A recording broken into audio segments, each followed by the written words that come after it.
S, thank you. ಎಲ್ರಿಗೂ ನಮಸ್ಕಾರ. ಹುಬ್ಬಳ್ಳಿಯಿಂದ ನಾನು ಪ್ರಕಾಶ್ ಹಿರೇಮಠ್.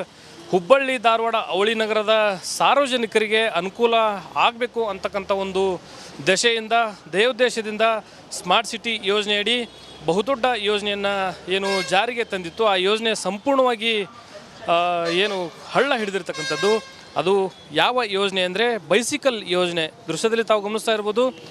ಸ್ಮಾರ್ಟ್ ಸಿಟಿ ಯೋಜನೆ ಅಡಿಯಲ್ಲಿ ಕಳೆದ ಹಲವು ವರ್ಷಗಳ ಹಿಂದೆ ಈ ಒಂದು ಸ್ಮಾರ್ಟ್ ಬೈಸಿಕಲ್ ಯೋಜನೆಯನ್ನು ಜಾರಿಗೆ ತರಲಾಗಿತ್ತು. ಆದರೆ ಕೋಟಿ ಒಂದಲ್ಲ ಎರಡಲ್ಲ 10 ಕೋಟಿಗೂ ಅಧಿಕ ವೆಚ್ಚದಲ್ಲಿ ಈ ಯೋಜನೆಯನ್ನು ಜಾರಿಗೆ ತಂದರೂ ಕೂಡ ಜನರಿಗೆ ಮಾತ್ರ ಈ ಯೋಜನೆ ಉಪಯುಕ್ತತೆ ಆಗ್ತಾ ಇಲ್ಲ. ದೃಶ್ಯದಲ್ಲಿ ತಾವು ಗಮನಿಸ್ತಾ ಇರ್ಬೋದು ಎಷ್ಟರ ಮಟ್ಟಿಗೆ ಈ ಒಂದು ಬೈಸಿಕಲ್ ಯೋಜನೆ ಉಪಯೋಗ ಆಗ್ತಾ ಇದೆ ಅನ್ನೋದು ಇಲ್ಲಿ ಗೋಚರವಾಗುತ್ತೆ. ಸ್ಪಷ್ಟವಾಗಿ ನಮಗೆ ತಿಳಿತಾ ಇದೆ. ಈ ಯೋಜನೆ ಆರಂಭ ಆದಾಗಿನಿಂದಲೂ ಕೂಡ ಈ ಸೈಕಲ್ಗಳು ಎಲ್ಲಿ ನಿಂತಿದ್ದಾವೆ ಅಲ್ಲೇ ನಿಲ್ಲುವಂಥ ಒಂದು ಪರಿಸ್ಥಿತಿ ಇಲ್ಲಿ ನಿರ್ಮಾಣ ಆಗಿರುವಂಥದ್ದು. ಪ್ರಮುಖವಾಗಿ ಹೇಳೋದಾದರೆ ಹುಬ್ಬಳ್ಳಿ ಧಾರವಾಡ ಅವಳಿ ನಗರದಾದ್ಯಂತ 34 ಬೈಸಿಕಲ್ ಸ್ಟೇಷನ್ಗಳನ್ನು, ಬೈಸಿಕಲ್ ಸ್ಟ್ಯಾಂಡ್ಗಳನ್ನು ನಿರ್ಮಾಣ ಮಾಡೋದ್ರ ಜೊತೆಗೆ 340ಕ್ಕೂ ಅಧಿಕ ಬೈಸಿಕಲ್ಗಳನ್ನು ಇಲ್ಲಿ ಅಳವಡಿಕೆ ಮಾಡಲಾಗಿದೆ.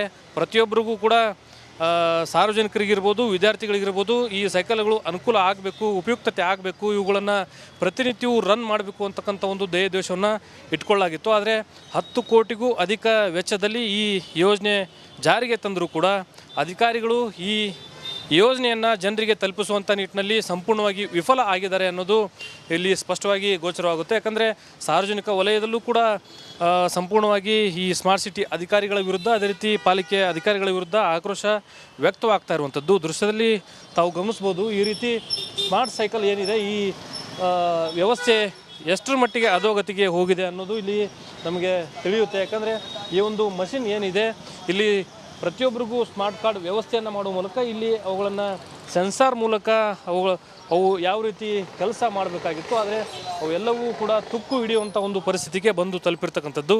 ಒಟ್ಟಿನಲ್ಲಿ ಸಾರ್ವಜನಿಕರಿಗೆ ಅನುಕೂಲ ಆಗುವಂಥ ನಿಟ್ಟಿನಲ್ಲಿ ಈ ಯೋಜನೆ ಉಪಯುಕ್ತತೆ ಆಗಬೇಕಾಗಿತ್ತು.